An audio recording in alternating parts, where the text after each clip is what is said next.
Abby wanted to know. There have been a few people so far today, but it seems like a lot of people filled in their mailed ballot. People are trickling in, but it's still early.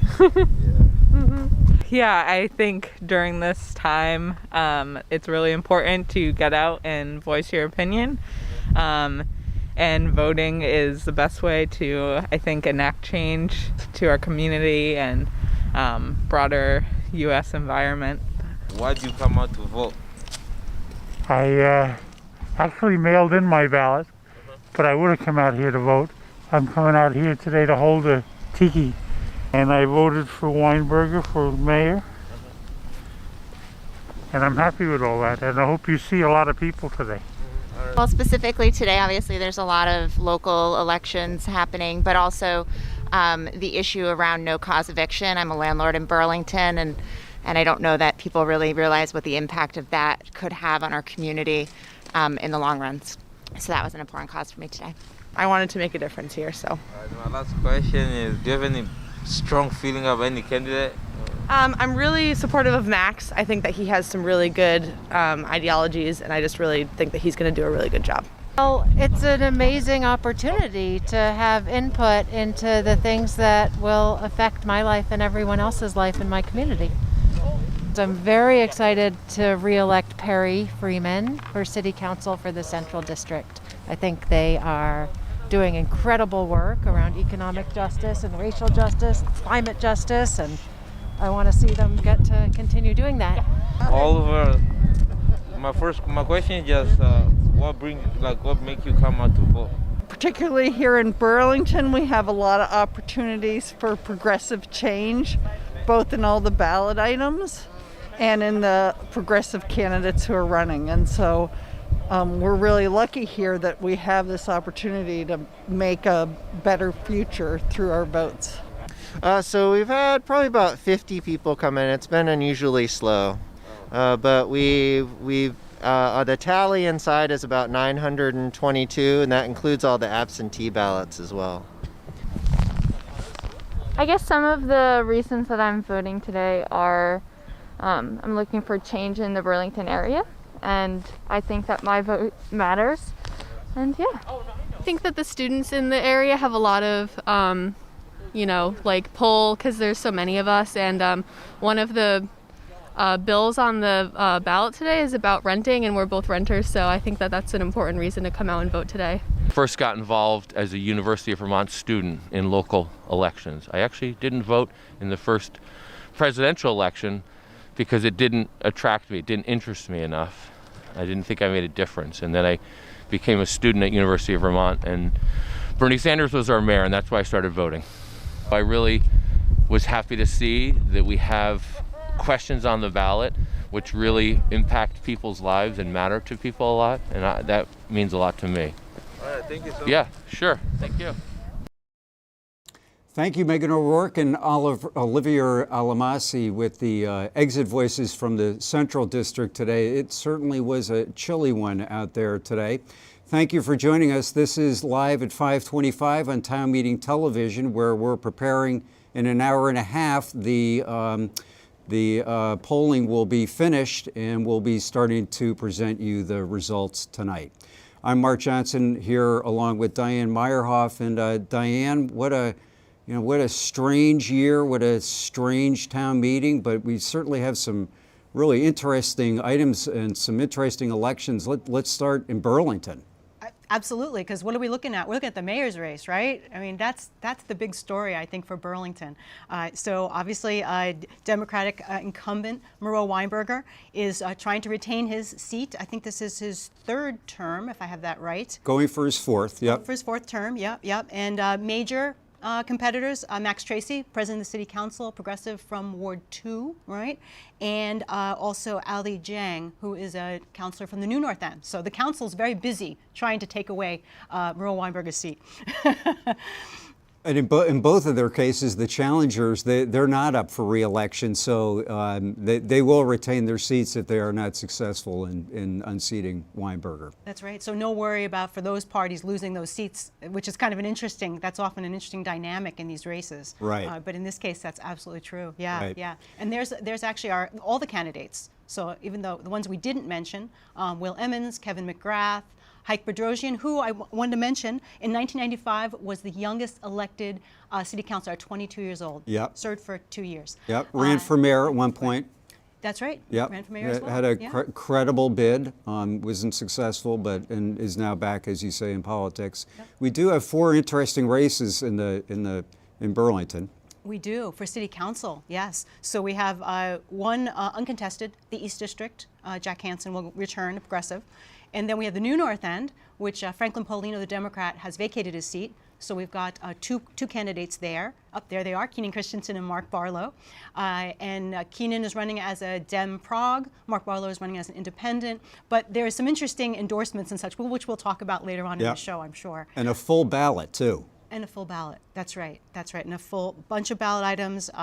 Yes, it's going to be interesting to see how they all fall. Yep. Let's move over. We have in Essex Junction, Essex Town, we have another attempt at the merger.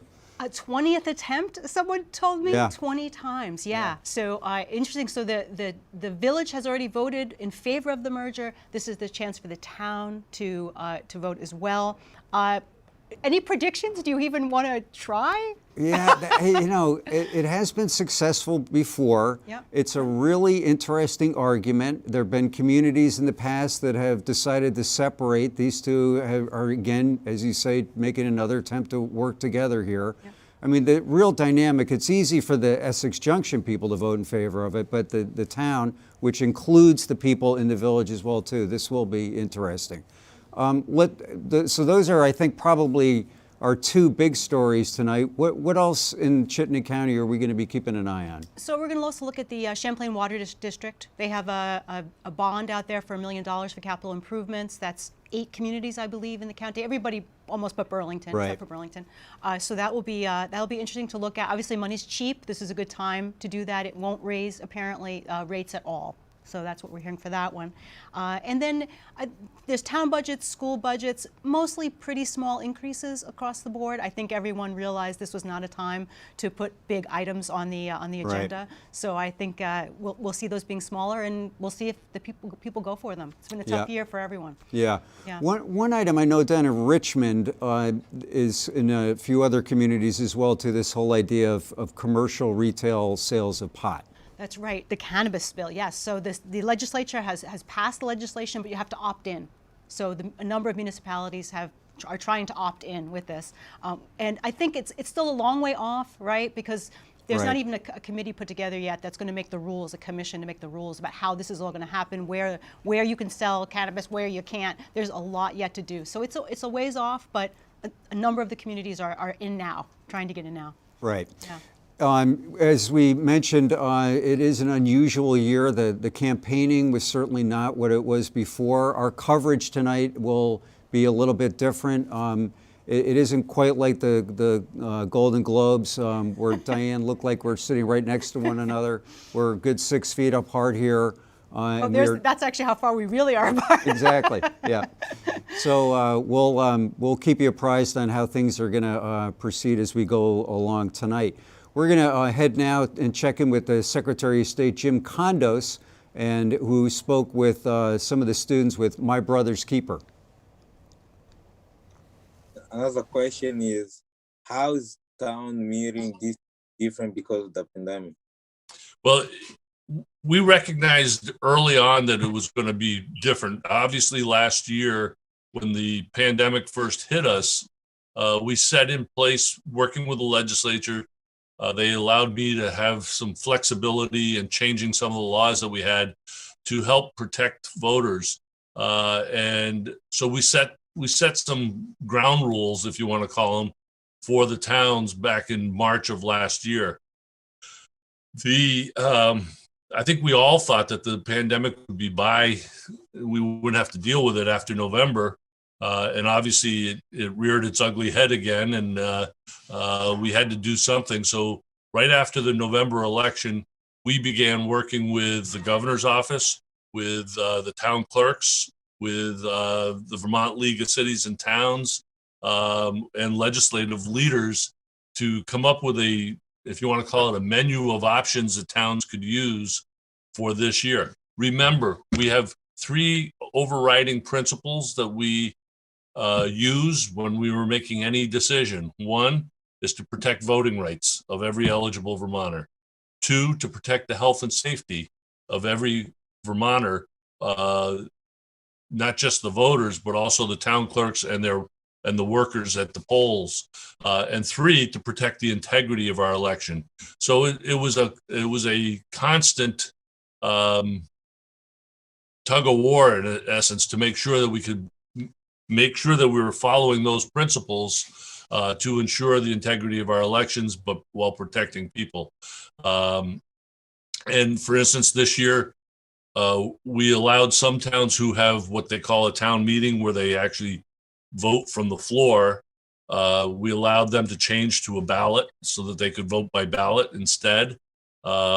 We allowed we allowed any town that wanted to be able to mail their ballots directly to their voters, like we did in November. Burlington is one of those towns that has taken advantage of that, as well as South Burlington. And we also allowed towns to be able to postpone their town meeting day from March 2nd to, say, sometime in April or May, when they might be able to have, when the pandemic might be getting into a better place, or they can move it outdoors. So, what we did was provide a lot of options. Because of the pandemic, unfortunately, we're not going to be able to have guests coming into our studios like we usually do during town meeting night. But because we're all living in a virtual world, we've taken care of that, and it's our great pleasure to welcome in tonight Seth Leonard, the former mayor of Winooski, who's going to be in charge of Studio Z and interviewing the candidates as they join us throughout the evening. Seth? Welcome to Town Meeting TV's Studio Z, live from Winooski. We'll be your hub all evening for live interviews with candidates and policymakers as we cover the results of Town Meeting 2021. Leading up to Town Meeting, you've been counting on Town Meeting TV to bring you information, hear directly from candidates and the policymakers. Whether it's a budget presentation, candidates in a contested race, or advocates for a ballot item, Town Meeting TV's been here to make sure you're ready for Town Meeting Day 2021. That's not stopping with the casting of your ballots. We'll be back bringing you live results and interviews live with candidates and policymakers. Getting elected is only the first step. Listen and learn how the candidates reflected on the race and what comes next. We'll welcome Burlington candidates, Joan Shannon, Perry Freeman, Keenan Christensen, and also Elaine Haney from Essex, and the mayoral candidates from Burlington, Mayor of Winooski, and perhaps many more. So we look forward for you to join us later this evening. And now back to Diane and Mark in Studio A. Thank you very much, Seth. We'll be checking back with you later as we proceed throughout the course of the night. Diane, as we were mentioning, the top story tonight we're going to be following is the mayor's race in Burlington. And I think it's fair to say this has not been an easy year for incumbent Mayor Miro Weinberger. No, it certainly hasn't. There's been all this debate about the hole or the pit or the previous mall, I guess, as well. There seems to be some movement on that, but it's been a long haul, and I think that's been tough for folks. And I think some of this also looks back to, we were talking earlier about the young new progressives and their interest in activism sooner rather than later. Where some of the older progs, are looking at change, but maybe not as quickly. And I think that's going to also play a part as well in the mayor's race. So it's going to be really interesting to see, are people looking for kind of what we've had along the way, I think Miro Weinberger, or a big change, much more to the left and a much quicker pace of Max Tracy, for instance. Yeah, so I'm curious. You're right. It really is interesting to see people like Brian Pine and Jane Nodell, these sort of elder statesmen of the Progressive Party who We're certainly part of the young crowd many years ago. The police is also clearly a big issue too. Absolutely, absolutely, and really, that again, how do we make the decisions about what the police force looks like and the numbers, how many people should be, how many police should there be? I mean, all these questions are out there, and some people want to study it more, and some people want to act, and some people are in between. So I think and then, there's a little bit of fear mongering in there too about what happens overnight, and nobody wants someone breaking their house at 2 a.m. and not being able to get someone to call. Right. So there's just a lot going, and also the whole idea of the mental health issues of a lot of the folks that the police have to deal with on a regular basis, and how can we address that as well. So I think we're hearing a lot about that, and I think that's going to be a continued issue, certainly in Burlington. Max Tracy is the president of the city council, so certainly carries some significance there. Ali Jing, he's been on the city council from the New North End. Yeah. What's his campaign's pitch? I think, I don't completely know, to be honest with you. I know he does a lot of racial justice work. He works for the schools, I believe. And I think he's probably trying to play the game between Maria Weinberger and, excuse me, and Max Tracy. I think he's trying to be a more middle-of-the-road centrist, if you will, in Burlington, which is a tricky, what does that mean, right? Anywhere else it'd be way off to the left, right? So I think he's trying to play that. And we see that a lot from folks from the New North End. I mean, we certainly see that in the New North End race as well, that discussion of, can we be more centrist, move a little slower? So, yeah, I think that's the place he's trying to stake out. He hasn't raised anywhere near as much money as the other candidates, or the other major 2 candidates, right? So we'll see. Does money matter in Burlington races? I don't know. We'll find out. We're going to find out a little bit more about the 3 major candidates, or mayoral forum that was held here on Channel 17 in conjunction with the folks at 7 Days. The biggest gain toward racial justice will be made when core city appointed positions reflect the racial diversity that exists in this great city. And an ongoing coordinated training for the city staff and our partners to understand that racial equity is actually a gift, and it is also the future. Well, I will be going through the police department with a couple police and citizens that I know and addressing all racial profiling incidents, as well as priority number 1. That is priority number 1. Equal and equitable enforcement of the rules is imperative to a thriving city. Can't have it without it. We need to de-escalate the tensions between law enforcement and the residents. We need to have people accountable. We need to have, like I say, change the nature of law enforcement to public safety. I'm committed to uprooting systemic racism across our city by making sure that institutions are held accountable for their actions. Our police department, for example, must be held accountable through real, independent community oversight to the disproportionate use of foreign armed officer positions into social support roles that better address community needs like trauma-informed mental health support, substance use disorder treatment to address the dire opiate crisis that we face, and outreach to individuals experiencing houselessness, among others. As we continue to fight the virus and attempt to build our way out of this economic recession, every day we need to make sure we are looking at the work we're doing through the lens of racial justice, and make sure that we are having a racially just public health response and racially just economic recovery. I launched a plan to do just that last June. We've tried to stay true to that every day. We're doing it right now as we try to distribute the vaccine and more. Probably one of the most important things you can do is hire racially diverse staff, and that includes police, importantly. The more diverse the police force, the better.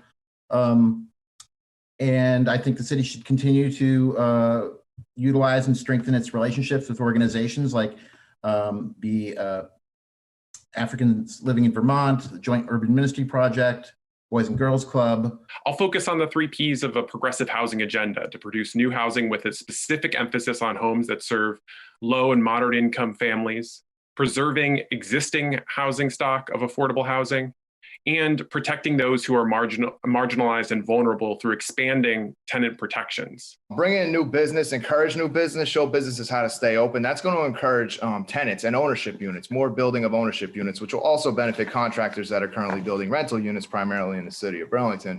We need to have a new attitude towards housing in the city. We need more owner occupied structures. We need different ways of doing things. Housing is an issue. Really, my whole professional career has been focused to. From the time my first job out of college wasn't even a job. I was a volunteer for Habitat for Humanity in Americus, Georgia. And from that time forward, I've really believed that housing, it should be a human right. But if we're serious about that, if it's going to be more than just a slogan, we have to build a lot more homes. That is the core of this issue. The core of this issue is not capitalism. The core of the issue is we don't have enough homes. Housing and rental is a vexing problem. And I'm not sure that the answer is simply to build more and more housing, because I don't think this necessarily follows the classic economics of supply and demand. We can build more and more housing, but more and more people are just going to come. And what we need to strive for is to bring those experts who are in this field together and to explore how do we increase the housing supplies in here in the city of Burlington, and also have metrics that we could work on to achieve. A reminder that the polls are open until 7 o'clock tonight, and Vermont does have same-day voter registration, so you still have an hour and 15 minutes to get to the polls if there are issues that are of importance to you. Diane, let's head back out to Essex and Essex Junction. My gosh, any prediction you want to make on this one? Oh, no, on the merger, no, I don't want to. No, it's gone back and forth. Over all the years I've lived here, it's been a topic back and forth. It's a really tough one. And, they have also, let's not forget, they have combined a lot of departments already. Right. They have a single town manager, et cetera, et cetera. So a lot of this has kind of happened behind the scenes. It's kind of interesting that if they vote against it, I assume those things are still going to stay combined. So it's kind of a hybrid almost. Yeah. Yeah. I was really surprised that the amount, because if you live in the village, you pay village taxes and you also pay the town taxes too. And I was surprised how much more somebody who lives in the village pays in taxes. I think they had a $280,000 house, and it was, hundreds of dollars difference. Interesting. Yeah. Well, and that's interesting also because the budget that's on the ballot is a $16 million budget.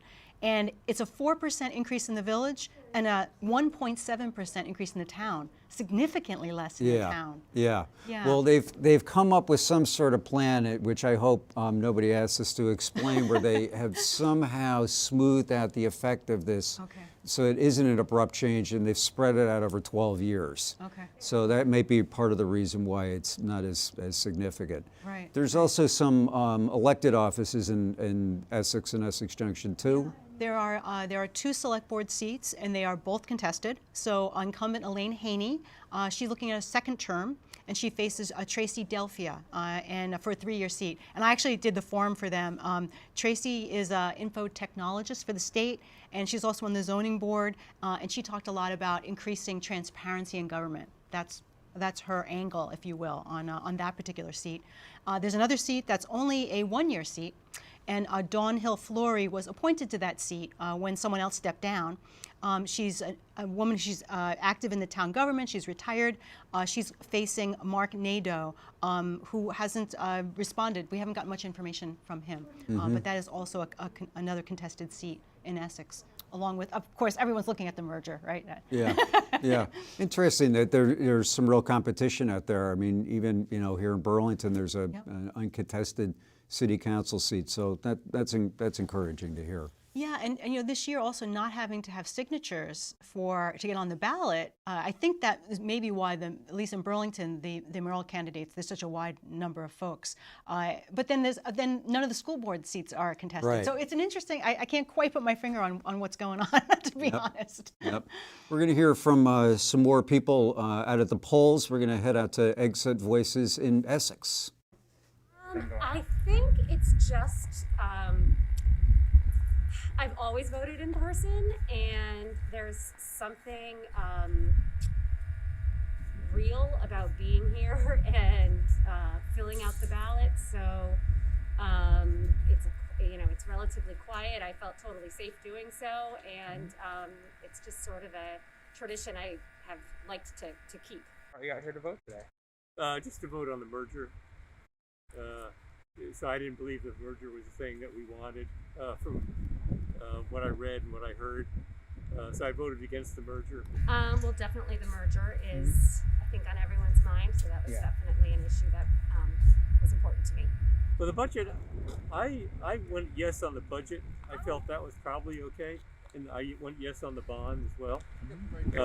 But that's the kind of thing that they're probably, no matter what, they're probably going to do. If it's close, they're probably going to do what they want anyway on the budget. And I would look forward to them making the right decisions, the people that are actually sitting, looking at the numbers. Article 2 states, shall the town of Essex adopt the plan of merger of the town of Essex, Vermont and village of Essex Junction, Vermont, dated January 11, 2021, and the proposed charter for the merged municipalities. I will work as hard as I do for this merger as opposing any change in the 12-year, 13-year mitigation of taxes. I would not at all. This is what I'm voting for. This is what I want. And fair is fair. I would question some of the statements that I've heard that consolidations have minimized duplications and that you found efficiencies in service delivery. Essex for decades has run its government on a shoestring. Taxpayers and board members who preceded me in this town would have never stood for, much less paid for, efforts being duplicated, and they were not. Streets in the town weren't being plowed by 2 different departments. 2 planning commissions weren't deliberating over the same development approval. 2 zoning boards weren't determining where a single waiver would be granted. In fact, the village and town governments each had and still have their own spans of control, which don't overlap with the other. I understand that some folks choose to believe that consolidations begun in 2014 did something more than save money on the backs of existing staff, but that was not my experience. My question concerns the population figures of these 2 wards we're talking about. Do we have an estimation of what those populations are? Because we have a constitutional mandate that from Avery versus Midland County that we have to have, if we have special districts, we have to have equal representation. And is there a remedy for that should the village or town gain a surplus of population over the other? So the wards would be, as you heard during the presentation, the geographic boundary of the village as it exists now, and then the boundary of all of the other parts of the town that are not in the village. Currently, we are waiting for census figures to adjust, to understand exactly what the populations are, but currently the populations are very, very close in number. And so there is a certain percentage that voting wards need to be within before we need to adjust boundaries to make sure that proportionality is being honored, like you said, in the constitutional amendment that we must have the proper proportions in each ward. That was a little taste of the Essex Annual Town Meeting. We also want to thank Aidan White and Skylar Wolf from the Exit Voices in Essex. Diane, the Champlain Water District has a decent-sized bond they're looking for. They do. They're looking for $1 million for water collection and distribution projects. That's 8 member municipalities, basically taking advantage of very low interest rates to borrow that $1 million, and it will not impact the rates at all. So pretty uncontroversial from what I can tell. Okay, that's one of those you say to yourself, I wonder how people are going to, what's the opposition going to be? Exactly.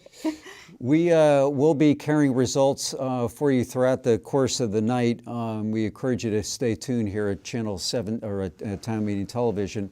We also want to head over to our friends at Mount Mansfield Television, where they have an overview of what's going to be happening in Jericho, Richmond, as well in Underhill. As in the rest of Vermont, Town Meeting Day 2021 is different from the past in Jericho, Underhill, and Richmond, Vermont. February has been full of virtual meetings related to the budgets and Australian ballot items in the towns, as well as their shared Mount Mansfield Unified Union School District. All 3 towns have encouraged absentee ballot voting. Here's a look at what's at stake on March 2nd in each town. In Richmond, there are contested select board, constable, and library trustee positions. The ballot's 7 additional articles include Article 2 for the approval of a $4.2 million budget up from just under $4 million the previous year.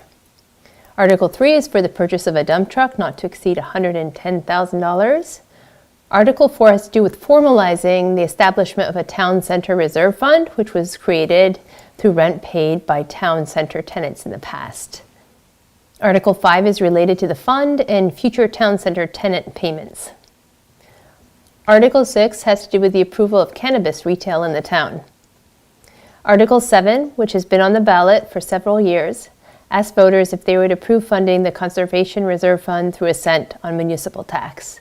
This same structure raised $40,000 annually in the past and dates back to 2005. Finally, on the Richmond ballot, Article 8 is related to a bond for up to $400,000 in 800 feet of water line on Bridge Street. In the smaller town of Underhill, there are no contested elections on March 2nd.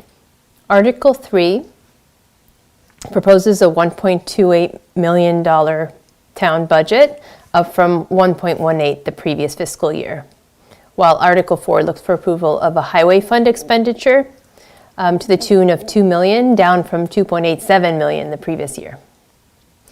Articles 5 and 6 in Underhill have to do with the allocation of surplus funds to the highway and general contingency funds.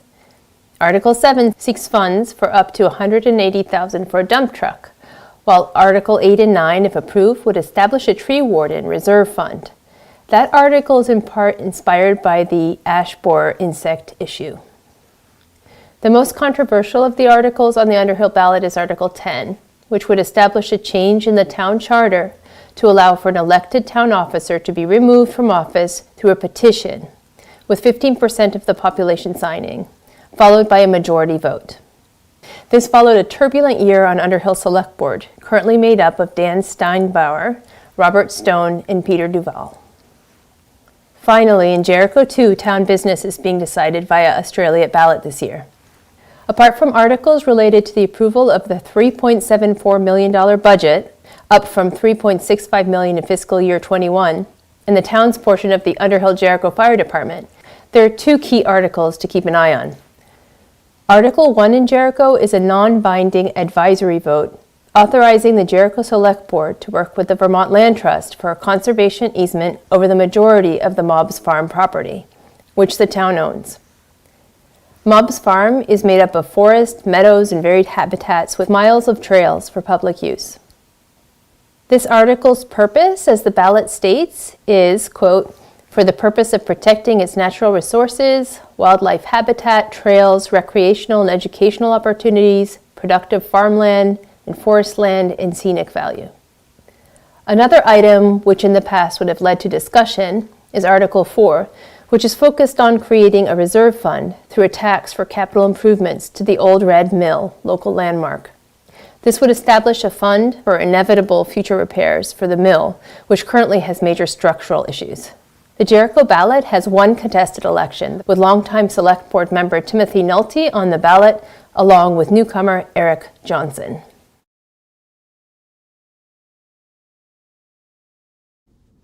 A reminder, you still have an hour to vote, and we encourage you to follow us tonight after 7 o'clock. You can follow the results on the World Wide Web at ch17.tv, or you can just join us live right here, and Diane and I will tell you all about it.